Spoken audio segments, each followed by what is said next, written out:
आज के समय पे लोग गुरु इसलिए बनाते कि कल्याण हो, लेकिन गुरु तो बनाते, लेकिन किसको गुरु बना लेते? गुरु के शरीर को गुरु बना लेते, जबकि गुरु के ज्ञान को गुरु बनाना चाहिए। थोड़े समझने की बात है। कभी भी गुरु के शरीर को गुरु नहीं बनाया जाता, गुरु के ज्ञान को गुरु बनाया जाता है। लेकिन आज के समय पे लोग गुरु के शरीर को गुरु मान लेते हैं। गुरु किस लिए बनाया जाता? कि गुरु हमें परमात्मा से मिला दे।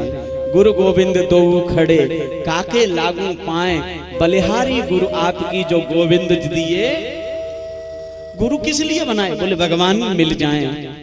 लेकिन लोग गुरु तो बनाते भगवान को प्राप्त करने के लिए, लेकिन भगवान को प्राप्त करना तो भूल जाते। बस किस में लग जाते? गुरु को प्रसन्न करने में। कह दो प्रेम से।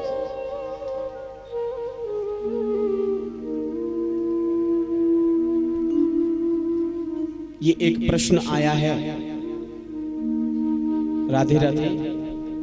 अगर गुरु पथ भ्रष्ट हो जाएं, तो क्या शिष्य को गुरु की पूजा करनी चाहिए अथवा दूसरा गुरु बनाना चाहिए? बड़ा सुंदर प्रश्न है। देखो, मैं अपने जीवन में ये बात मानता हूं, अगर भागवत में विद्वान से, संत से कभी भी सत्संग में और कथा में प्रश्न करने चाहिए तो ऐसे प्रश्न करने चाहिए। ये प्रश्न नहीं होना चाहिए कि रावण की मौसी का नाम क्या था, कि फलाने के बाप का क्या नाम था। उसके बाप का नाम जानने से कोई फायदा नहीं होने वाला है, लेकिन इस प्रश्न से फायदा होने वाला है। कोई गुरु बना लिए और वो पद भ्रष्ट हो जाए, उनका पथ भ्रष्ट हो जाए, वो चरित्रहीन हो जाए, नशा करने लगे या आदि आदि, तो गुरु की पूजा करनी चाहिए कि नहीं? उस प्रश्न का उत्तर मैं अभी दे ही रहा था। उसका उत्तर यही है जो मैं बोल रहा था अभी, कि कभी भी गुरु के शरीर को गुरु नहीं बनाया जाता है, गुरु के ज्ञान को गुरु बनाया जाता है। आज विडंबना ये हो गई है कि लोग गुरु के शरीर को गुरु मान लेते, गुरु के ज्ञान को नहीं। जिसके लिए गुरु बनाया भगवान को प्राप्त करने के लिए, उस भगवान को प्राप्त करने का प्रयत्न नहीं करते, बल्कि क्या करते हैं? गुरु को प्रसन्न करने में ही लगे रहते। कितने लोग तो बस गुरु की सेवा करने, गुरु जी ने जो गुरु मंत्र दिया उसका जाप नहीं करते, लेकिन गुरु जी की पूजा करने में लगे पड़े। गुरु मार्ग है परमात्मा की प्राप्ति का, गुरु वो दीपक है जो परमात्मा को दिखाता, लेकिन लक्ष्य परमात्मा है। ध्यान से सुनना, हमारा ये जो गुरु मंत्र है वो साधन है, गुरु साध्य है और परमात्मा प्राप्य है। परमात्मा को प्राप्त करना चाहिए, साधना गुरु की करनी चाहिए और साधन गुरु मंत्र का करना चाहिए। प्रश्न एक, ये दो प्रश्न हैं, आधे प्रश्न का उत्तर मैंने दे दिया कि अगर गुरु पथ भ्रष्ट हो गए, वो उनके कर्मों का फल वो भोगेंगे। तुमने उनके शरीर को गुरु नहीं बनाया, उनके ज्ञान को गुरु बनाया है, इसलिए उनको, उनकी पूजा करो न करो, लेकिन उनको पूज्य मानो। भाई उनके शरीर को पूज्य अगर मान रहे हो तो फिर तुमने गुरु उनके शरीर को बनाया तो वो गुरु बने ही नहीं। दूसरा प्रश्न है, क्या दोबारा गुरु बना सकते हैं? तो दीक्षा पद्धति नाम के एक ग्रंथ का प्रमाण मैं देके आपको समझाता हूं। दीक्षा पद्धति ग्रंथ में लिखा है कि अगर हमने कोई गुरु बना लिए और वो गुरु अज्ञातवास पर चले जाएं, यानी कहीं दूर चले जाएं, फिर बरसों मिले ही नहीं, लौट के ही नहीं आए, अथवा गुरु जी का शरीर पूरा हो जाए, वो दिवंगत हो जाए, उनका शरीर समाप्त हो जाए, तब क्या हम गुरु पूर्णिमा पे किसी और को गुरु बना सकते हैं? तो उसके उत्तर में दीक्षा पद्धति में लिखा है कि जीवन में गुरु केवल एक बार बनाया जाता है।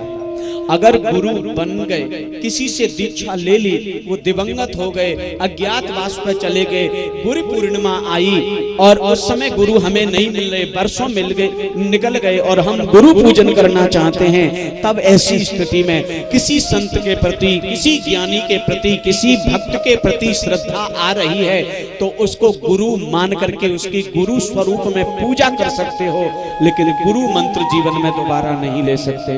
गुरु मंत्र वही रहेगा जो गुरु जी ने दिया, लेकिन गुरु मान किसी को भी सकते हो, कितने भी गुरु मान सकते हो, गुरु की जगह उनकी पूजा भी कर सकते हो, लेकिन गुरु मंत्र वही रहेगा जो जीवन में एक बार ले लिया। मंत्र दीक्षा दोबारा नहीं ली जाती, गुरु माना जा सकता है। दत्तात्रेय ने 24 गुरु बनाए, सबसे दीक्षा नहीं ली, शिक्षा ली, दीक्षा नहीं। दीक्षा गुरु एक होता है, शिक्षा गुरु लाखों होता है। और उनके प्रतिनिधि के रूप में मेरे प्यारे कुल पुरोहित जब जीवन समाप्त हो जाता है, उनके बेटे को कुल पुरोहित मान लिया जाता है। गुरु दिवंगत हो जाए, उनके शिष्य को गुरु मान लिया जाता है। और मत हो शिष्य, गुरु की गद्दी को भी गुरु मान लिया जाता है। आज हमारे पूज्य महाराज श्री नहीं है, इनके पुत्र को गुरु माना जाता है, और वो भी नहीं रहेंगे तो उनके आश्रम पर ही गुरु गद्दी को ही गुरु मान लिया जाता है। वो गुरु शब्द मानने के हैं, दीक्षा लेने के गुरु एक। ये दीक्षा पद्धति ग्रंथ का प्रमाण है। तो जीवन में ध्यान रखना, गुरु बनाना जरूरी, लेकिन गुरु देख के बनाना। और ये ध्यान रखना, पहले तो गुरु देख के बनाना। अगर मान लो गुरु बना लिए और बाद में गुरु के अवगुण हमें दिखाई दे जाएं, गुरु पथभ्रष्ट हो जाएं, तो फिर गुरु की बुराई नहीं करनी चाहिए कभी। पथभ्रष्ट हुए वो, उनका जीवन बिगड़ा, तुम्हारा नहीं। तुम्हारे पास तुम्हारा गुरु मंत्र अब भी वैसा ही है, पवित्र। गुरु को कभी बुराई नहीं करनी चाहिए, गुरु को रुष्ट नहीं करना चाहिए, क्योंकि एक नीति का श्लोक है, देवः रुष्टा गुरु त्राता, और गुरु त्राता न दीयते।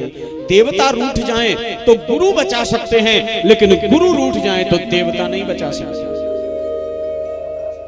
और इसका प्रमाण है, एक बार देवराज इंद्र के गुरु बृहस्पति मिलने के लिए इंद्र से आए। इंद्र सभा में बैठे हुए हैं, उस समय संगीत संध्या चल रही थी, बड़ा सुंदर मीठा सा राग और संगीत बज रहा है, मीठी सी धुन।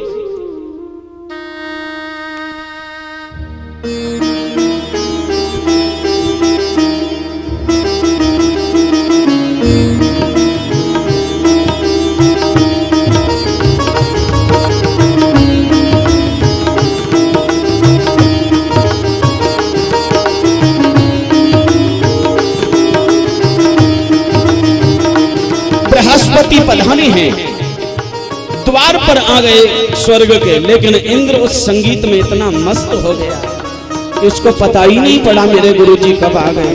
वो खड़े हैं, 1 घटी 2 घटी 3 घटी हो गई, लेकिन वहां पर इंद्र गुरु का सम्मान करने के लिए आए ही नहीं। और कथा आती है कि तब 2 घटी के बाद में बृहस्पति ने देखा कि इंद्र नहीं आएंगे, तो बड़ा क्रोध आया और गुरु ने अपने शिष्य का परित्याग करके बृहस्पति जाकर के एक गुफा में जाके छुप गए। और बंधु सायंकाल को जब ये संगीत संध्या समाप्त हुई, इंद्र को समाचार मिला मेरे गुरुजी आए थे और मैंने खड़े होके सम्मान नहीं किया, रुष्ट होके चले गए हैं। तो अब गुरुजी को खोजने के लिए शिष्य गए, सब जगह ढूंढा गुरुजी को, लेकिन कहीं देव गुरु बृहस्पति मिले नहीं। दौड़े दौड़े इंद्र घबरा करके पहुंचे भगवान विष्णु के पास में, प्रभु गुरुजी रूठ करके चले गए, हमारी रक्षा करो। आहा, भगवान विष्णु बोले, देवराज इंद्र जाओ मेरे यहाँ से, जो अपने गुरु का अपमान करता हो उसकी मैं कभी रक्षा नहीं करता, जो गुरु की बुराई करता हो उसकी मैं कभी रक्षा नहीं करता। चले जाओ मेरे यहाँ से, मैं तुम्हारी कोई सहायता नहीं करता। प्रभु कुछ तो करो, मत सहायता करो, युक्ति तो बता दो।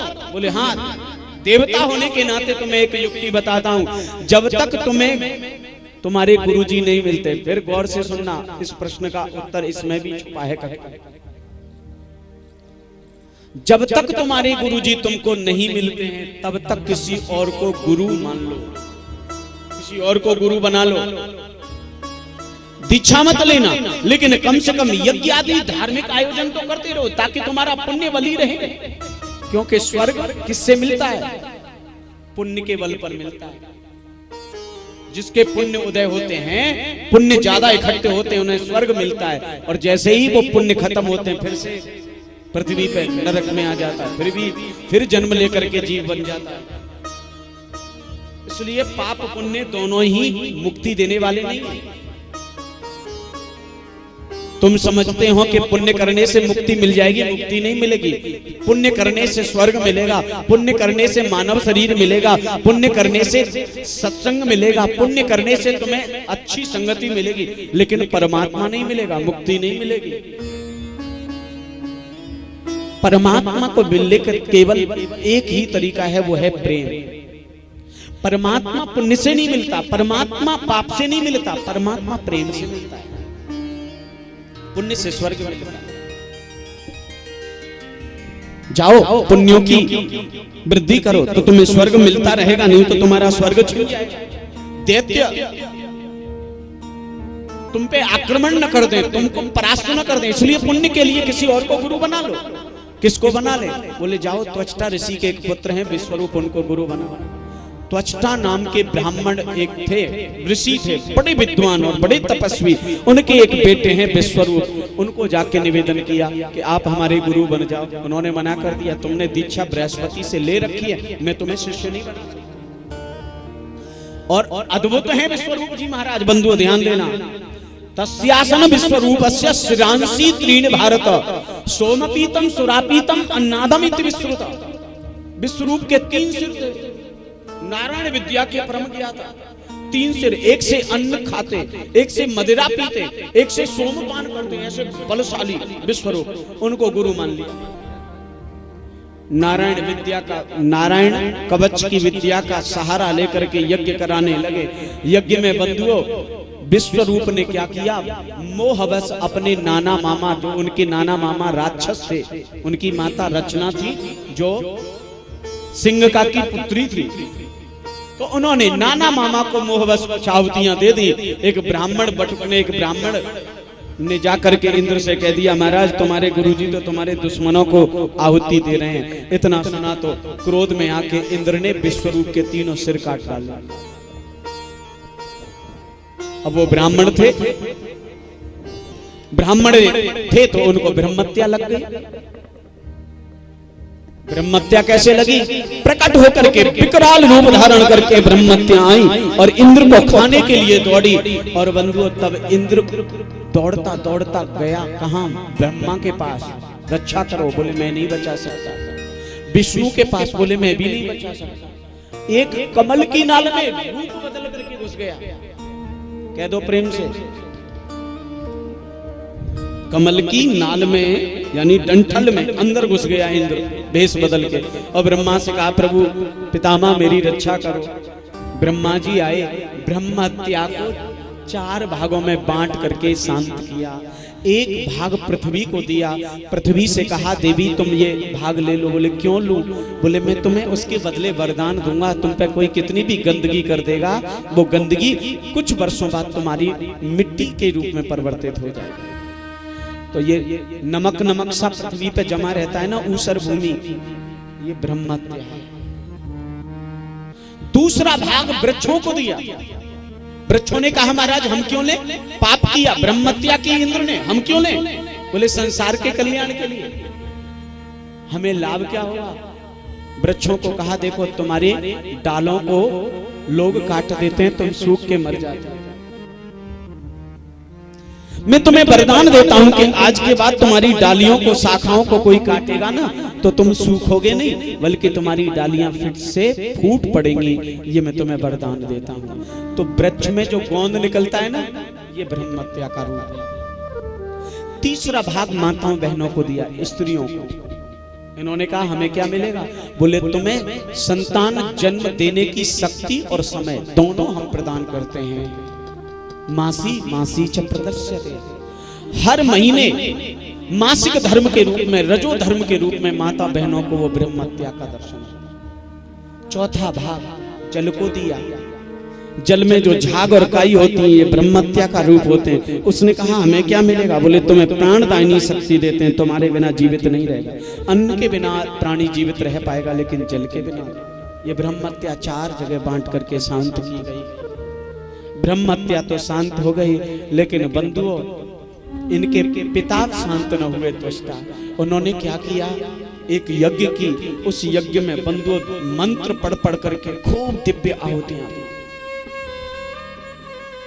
इंद्र शत्रुड विभर्दस्वा, इंद्र को मारने वाला, इंद्र का दुश्मन पैदा हो, ये भाव लेकर के आहुतियां दे रहे हैं त्वष्टा ऋषि। और बंधुओं शत्रुड विभर्दस्वा, ये शत्रुड का जो रकार है, जो रा ऊपर उड़ना चाहिए था, वो उच्चारण भी ऐसे ही होना चाहिए। उसके उच्चारण में थोड़ी गलती हो गई और मंत्र के उच्चारण में गलत उच्चारण होने से बंधुओं अर्थ बदल गया। अर्थ क्या हो गया? चाहते थे त्वष्टा ऋषि कि इंद्र को मारने वाला इंद्र का शत्रु पैदा हो, लेकिन रकार का उच्चारण गलत होने से अर्थ बदल गया। इंद्र के द्वारा मरने वाला इंद्र का शत्रु पैदा हो, अर्थ बदल गया। कह दो प्रेम से।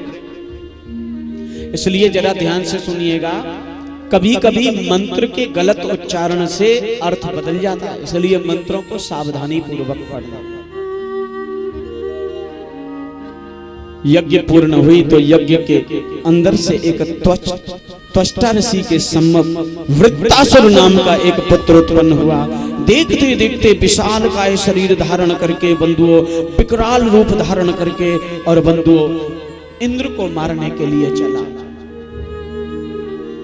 कथा आती है इंद्र भयभीत हो गया वृत्तासुर से और भगवान विष्णु के पास गया, प्रभु रक्षा करो। भगवान बोले मैं तुम्हारी रक्षा नहीं कर सकता, तुम्हें बचा नहीं सकता। कारण ये है कि जो तुम्हें मारने आ रहा है वो एक मंत्र की शक्ति से उत्पन्न हुआ, और मंत्र की शक्ति को परास्त कोई कर सकता है तो किसी के तप की शक्ति, किसी तपशाली संत की, ऋषि की हड्डियों का वज्र बने, उस वज्र से इस वृत्तासुर की मृत्यु होगी। दूसरा कोई उपाय नहीं। कौन है प्रभु जो हमें अपनी हड्डियां देगा? एक ददीची नाम के ऋषि हैं, जाओ उनके पास, वो तुम्हें अपनी अस्थियां देंगे, तब तुम्हारा कल्याण। प्रेम से बोलो जय जय श्री राधे श्याम। बोलो कृष्ण कन्हैया लाल की जय। इंद्र आदि देवता सब लोग पहुंचे कहां? ददीची ऋषि के पास। और गौर से सुनना, एक बड़ा सुंदर सा प्रसंग यहां पे आ रहा है 10 मिनट का। ददीची ऋषि से जाके कहा, ददीची महाराज आप अपनी हड्डियां हमें दे दो, उससे वज्र का निर्माण करना है, वृत्तासुर को मारना है, आप अपनी अस्थियां दे दो। अब बंधुओं जरा विचार करके देखो, कोई जीवित व्यक्ति और उससे क्या मांगी जा रही है? अस्थियां। अभी आपसे आके कोई कहे कि महाराज आप अपनी हड्डियां हमें दे दो, आप क्या करोगे? अरे बोलो ना प्रेम से, जाको मतलब है कथा में ध्यान ना है तुम्हारे। कहूं ऐसा तो ना कर रही, एक दृष्टांत मैं आपको सुना दूं। एक गांव में भागवत चल रही थी और बड़ी जोर की कथा हो रही थी, ऐसे खूब चकाचक भीड़ हो रही थी। एक बड़ी बूढ़ी मैया कथा में आकर के सबसे आगे बैठ जाए और सबसे आगे बैठ करके महाराज व्यास जी कथा कहना शुरू करें, और जैसे ही कथा शुरू कहना करें सोई वो रोने लग जाता। व्यास जी ने उसको रोता देखा, व्यास जी मन में बड़े खुश हुए, वाह मैंने कथा बहुत कही, बहुत श्रोता मिले, पर जब मैया जैसा श्रोता ना मिला। ऐसी भावुक बेचारी मैया कि कथा सुनते सुनते बेचारी रोवे लग जावे, ऐसी भावुक श्रोता कहां मिले। तो जब 7 दिन की कथा पूरी हो गई तो व्यास जी ने कहा, लाओ देख इस मैया को धन्यवाद तो बोल। सो व्यास गद्दी से उतर के व्यास जी गए और बोले मैया धन्यवाद, ऐसे श्रोता कबू ना मिले तेरे जैसे। कैसी भावुक श्रोता थी मैया, तू कथा सुनते सुनते रोवे लग जाए, ऐसे श्रोता कहां मिले। अच्छा 7 दिन की वो कथा सुन के चुकी, इसलिए मैया के अंदर थोड़ी सत्य भावना थी, प्रेम से बोले। तो मैया कहने लगी व्यास जी देखो तुम ते झूठ ना बोलूंगी, तुम्हारी कथा को सुन के मैं नहीं रोती, मैं जो रोती थी ना वो तुम्हारी कथा को सुन के नहीं रोती थी। तो व्यास जी बोले फिर क्यों रोती मैया? बोले यही मत पूछो। बोले नहीं मैया अब तो बताना पड़ेगा, हमारी कथा सुन के नहीं रोती तो फिर क्यों रोती? बोले इसलिए। व्यास जी बुरा तो नहीं मान जाओगे? बोले नहीं। तो सुनो व्यास जी इसलिए रोती थी कि मेरे यहाँ एक गैया थी, गैया, और वह गैया ने एक बार बछड़े को जन्म दिया, और वो बछड़ा बड़ा हट्टा कट्टा था, खूब खाता पीता छल कूद करता, कभी यहाँ कभी वहां कभी वहां, खूब चिल्लाता चीखता आनंद से घूमता। लेकिन व्यास जी अचानक एक दिन पता नहीं क्या हुआ, 3 नवंबर से दोपहर के 12-1 बजे से, और पता नहीं मेरे उस गाय के बछड़े को क्या बीमारी लगी कि वो बछड़ा जोर जोर से चिल्लाने लगा, और 3 को चिल्लाया, 4 को, 5 को, 6 को, 7 को, 8 को, 9 को, पूरे 7 दिन वो बछड़ा चिल्लाया, और चिल्ला चिल्ला करके 7वें दिन तो मेरी गैया को बछड़ा मर गया। तो व्यास जी जा कथा में आए के मैं जब बैठती तो आप भी भागवत कथा को बड़े चिल्ला चिल्ला के कहो, तुम्हारे चिल्लाने को मैं जब सुनती तो मोर व्यास जी वह बछड़ा की याद आ जाती, मेरा बछड़ो वैसे ही चिल्लाता, और वो भी 7 दिन चिल्लाया था। व्यास जी तुम भी 7 दिन की कथा कह रहे हो, मुझे जासू रोवो आवे कि 7 दिन चिल्ला चिल्ला के तो मेरा बछड़ा मर गो, कहूं 7 दिन चिल्ला चिल्ला के व्यास जी भी कहीं ऐसी बात तो नहीं है कहीं? हम 7 दिन चिल्ला चिल्ला के अपना गला बिठा लें, और तब भी तुम्हें ये ज्ञान न मिले कि बीच बीच में राधे राधे बोलना है, ऐसा तो ना है ना है? तो एक बार जोरदारी से बोल दो जय जय श्री। अच्छा कथा कहाँ चल रही, कथा तो बता दो, मैं तो कथा भूल गया प्रसंग में, दृष्टांत दे मेरी तो कथा भूल गया। पता है तुम्हें कथा कहाँ चल रही? कहाँ चल रही कथा पता है? पीछे ते हैं? हैं? बसुरिया। अच्छा बहुत बढ़िया। हमारे एक सज्जन कह रहे हैं माँ चल रही कथा पसुरी मांग रहे हैं।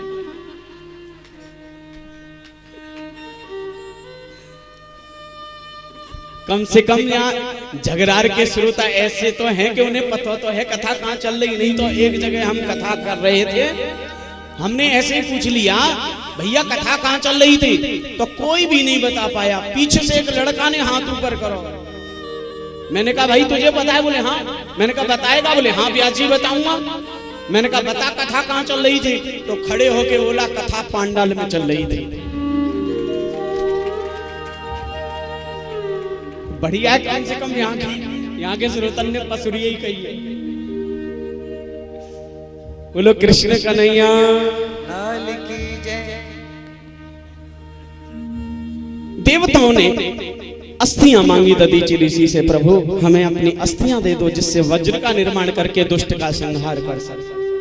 आज का कोई व्यक्ति होता तो बंधु मना कर देता, लेकिन दधीचि ने सोचा कि ये मानव का शरीर अगर किसी के काम आता है तो इससे ज्यादा श्रेष्ठता और कोई हो नहीं सकती, क्योंकि मानव शरीर किसी काम का नहीं है। सबसे निकृष्ट शरीर अगर दुनिया में है तो मानव का शरीर है। सबसे बेकार शरीर, अधम शरीर कोई है तो मानव। तुम कहोगे क्या कह रहे हो व्यास जी? मैं सही कह रहा हूं। कुछ लोगों को कल मेरी बात उल्टी शायद लग रही हो। मेरे प्यारे मानव, मानता हूं रामचरितमानस की चौपाई कहती है, बड़े भाग्य मानुष तन पावा, सुर दुर्लभ सद ग्रंथन गावा। ये देवताओं के लिए दुर्लभ है, मानता हूं, सही बात है। लेकिन तब जब भगवान का भजन करे, और ये मानव शरीर पा करके भगवान का भजन भक्ति नहीं की, तो फिर तुलसीदास जी कहते हैं, छित जल पावक गगन समीरा, और पंच रचित यह अधम शरीरा, सबसे अधम शरीर है। क्यों? क्योंकि भैंस मर जाए तो मेरे प्यारे भैंस की खाल उतार के बेल्ट बन जाती, पर्स बन जाता, बैग बन जाता, क्या क्या चीज बन जाती, उसकी हड्डियों से उर्वरक बन जाता, उसके मांस से पशु पक्षियों का पेट भर जाता। लेकिन मानव जब मरता, इंसान मरता, तो इंसान का शरीर किसी के काम आता? किसी काम में नहीं आता, इसलिए अधम है। दधीची ने सोचा, अगर मेरे शरीर से किसी का कल्याण होता है तो मेरा जीवन समर्पित है। क्यों? सच्चा भक्त होगा वो तो यही कहेगा।